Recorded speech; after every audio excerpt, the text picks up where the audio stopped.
Well, so I had a video rolling and it got shut off on my phone. So basically what I'm doing is redesigning a purchased costume for one of Bam Bam's friends. And Abby is a large size black lab who kind of doesn't fit the costume that was purchased for her.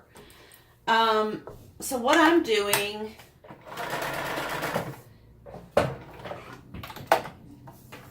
is I will show you Bam Bam's costume rather than have a two-part video on the redesign of a dog costume. So basically, this right here that I'm working with was the hood that went over Abby's head that was attached right up here. And as you can see, I split the belly section of the costume. It did literally go over her head, which if you knew Abby, this is silly because, like I said, she's rather large.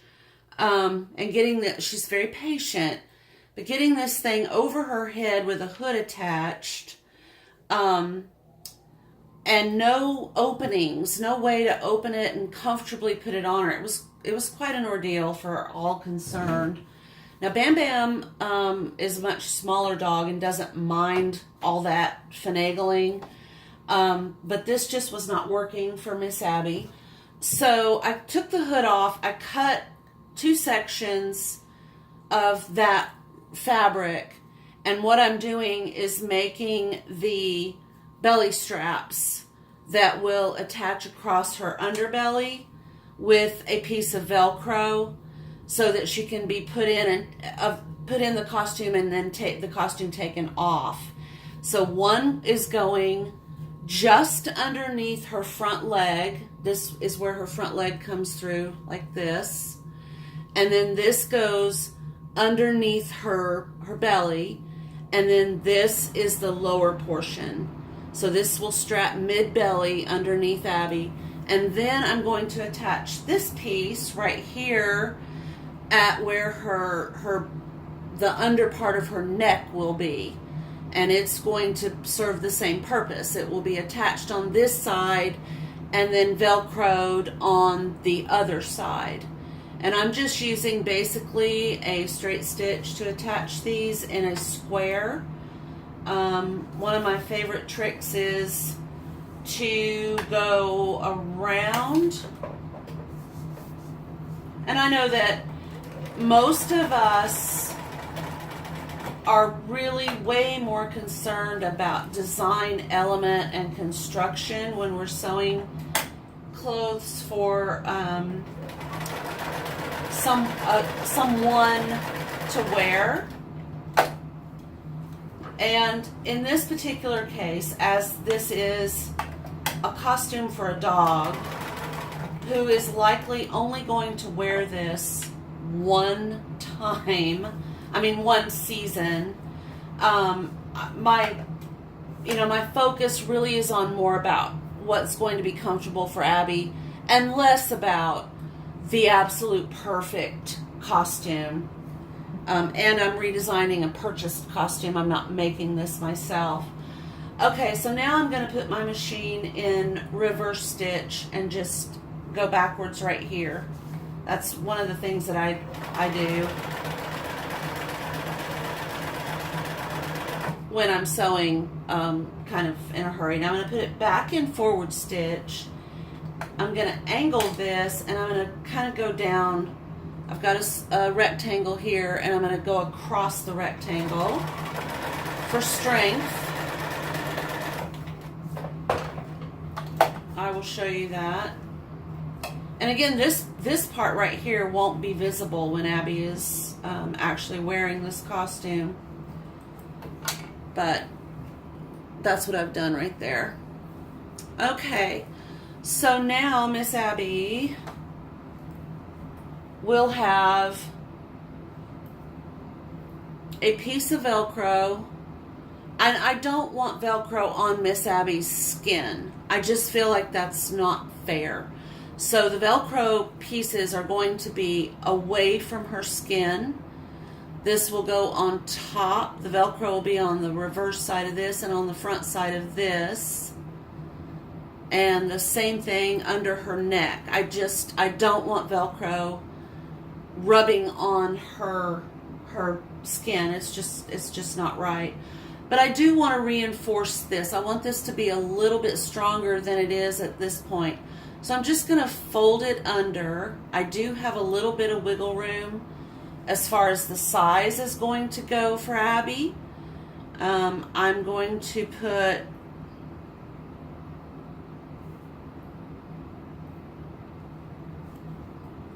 a good couple. Let's see, what will this work out to be?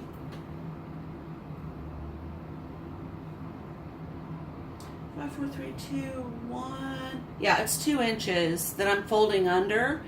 And I'm going to make a nice tab by stitching all the way around this. Pretty much what I just did, but this is going to make a nice little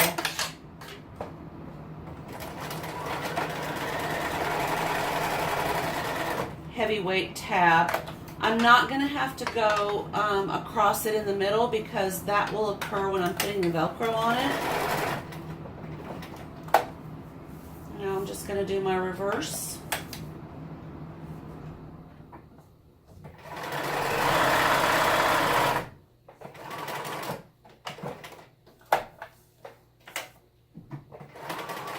And back to forward again. Okay. Trim off my thread. I know I'm starting to get some thread nests from my bobbin, and I know it's because fleece fabric tends to do that to sewing machines. When I'm finished with this project, I'm going to give my sewing machine a good thorough cleaning and get the fleece and probably dog hair, because Abby has worn this a couple times. All right, I'm going to fold this. I kind of just want a straight edge here, and I'm not going to be too, the belly portion, I need to have a little bit more room. So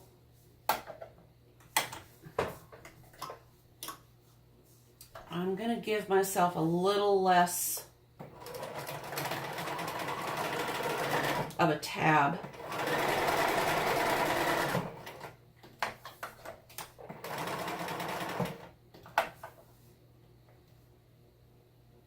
Reverse stitch.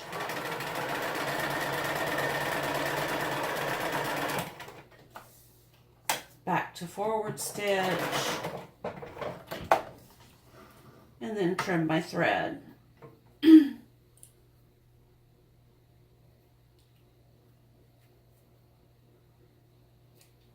Okay.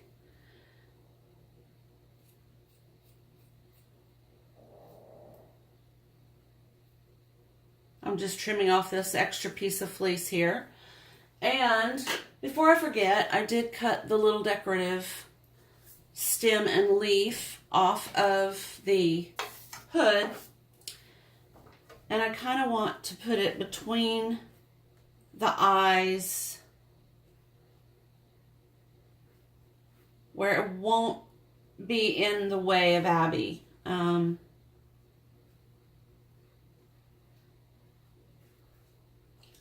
Okay, and I'm just going to machine stitch this down. Again, I'm not worried about the aesthetics. It's a dog costume.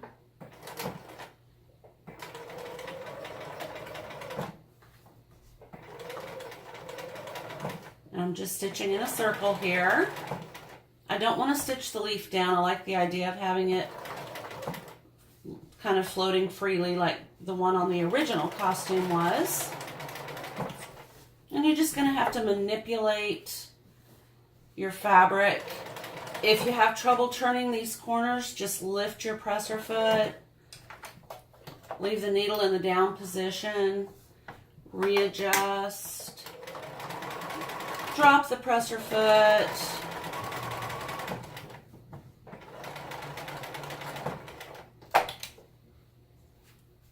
and I realize that there's probably very few people who are doing this with this exact costume, but some of the stitching techniques could be used in many crafty type sewing situations. So it's always good to see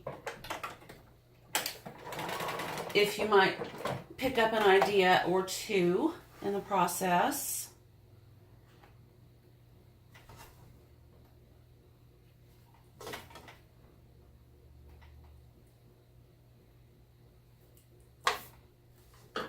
Okay, so there's the little stem and leaf that she will still get to wear. All right, so I have my 2 straps on the belly side. The only thing left to do at this point is line these up across in basically the same spot.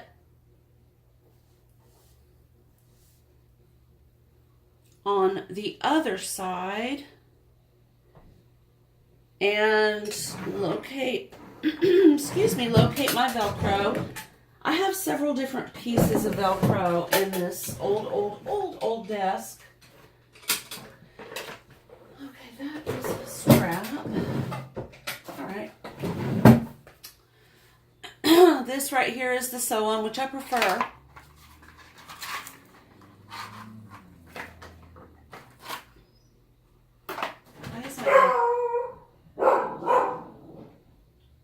Why is my gate opening? I suspect I have some editing to do. All right, so I have this stitch-on Velcro. As you can see, it's just basically 3/4 of an inch in width. It's okay, boo-boo. Mama's very upset. Somebody was walking by the house blowing a very high-pitched whistle. I could hear it, but it was extremely high-pitched, annoying my ears, and I know Mr. Sensitive Ears was extremely upset, so that's what's been going on this morning. And while I hate to say this out loud, one of the main reasons why I want to move away, far, far away from where I currently live. All right. So I'm just kind of giving this a rough measurement. I'm going to go this direction. I prefer to have the soft loopy side on the main body of the garment. I'm going to pin with my pin head coming toward me, so when I'm stitching I can pull that pin out like that, and then the hook, the rougher side, will go on that little tab that I made. And again, with my super sharp glass head pins, I'm going to go with the pin head facing toward me, away from my sewing machine. And I'm going to stitch these on, and I'm going to do the exact same thing on the belly part. It's okay, Bama, I know. It's all right. You're a very good little watchdog or watch puppy. Yes, you are. Okay, so here we go. I'm just going to stitch this on. It does not have to be pretty.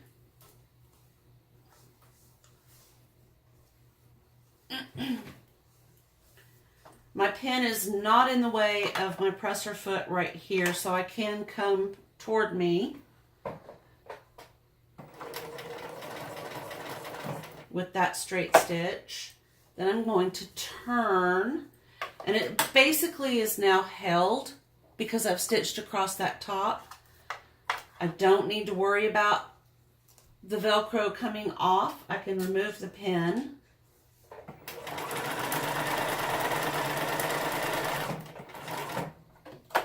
And then once again, I'm going to stitch in reverse.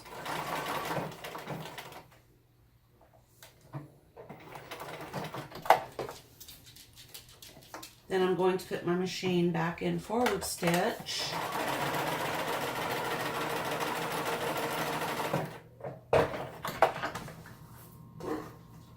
Okay. Don't worry, honey.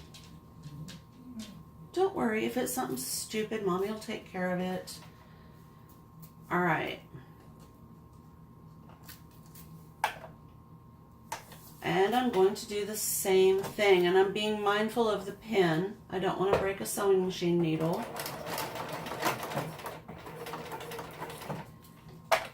So now I'm going to turn with the pin head facing toward me. I have stitched across this top so I can remove my pin.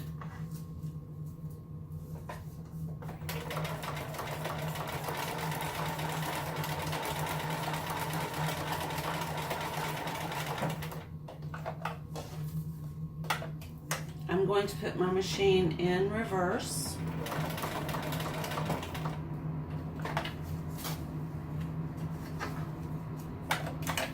Take it out of reverse and come forward again.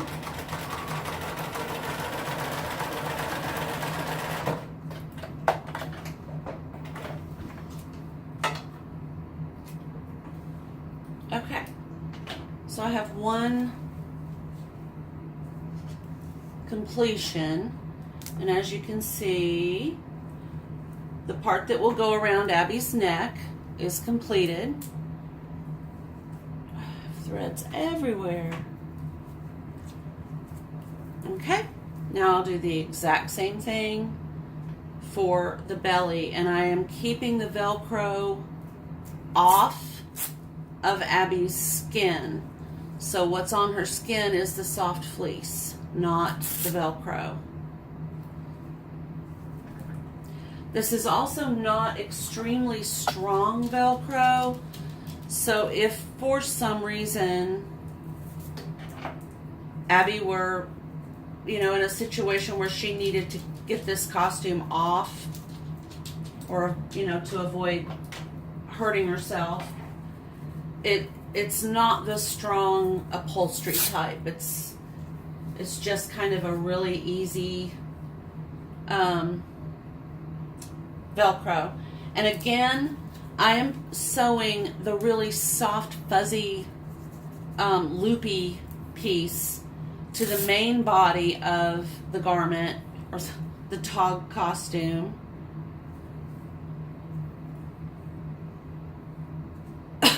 Pardon me. I'm not going to pin this because I kind of can wing it. Now, I would say if you have a really big, strong, robust dog, you might consider using the type of Velcro that I would use in upholstery making, going backwards.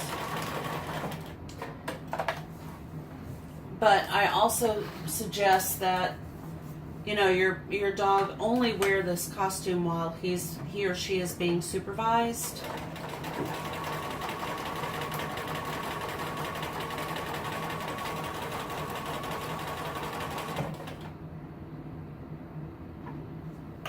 No, I don't need to go backwards.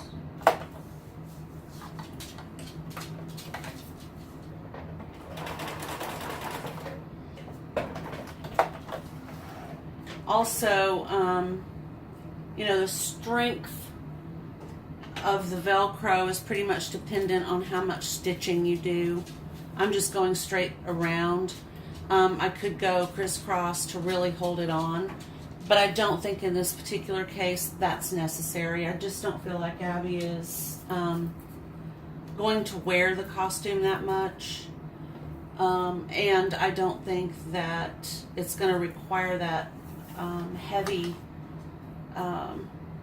extra stitching.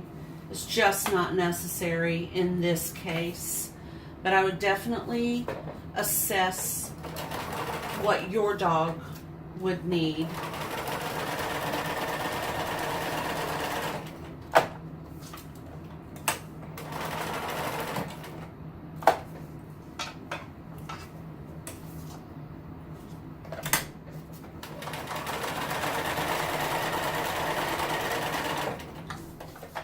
I think the main thing I would say is just keep in mind that unless your pet is used to wearing costumes or clothes or jackets, you know, slowly introduce it to them. It's just not something that animals are really accustomed to, and it's not, in my opinion, it's just not fair of us to expect them to wear clothing if they don't really feel comfortable doing so. It can be frightening for an animal. It's just not right to put them in the position of being afraid. Okay, so I'm getting a pretty good amount of, I'm pulling on it. Seems to be good. So all I have left to do now is to wash this because it's quite dirty. Thank you for watching. Subscribe if you have any questions. Let me know.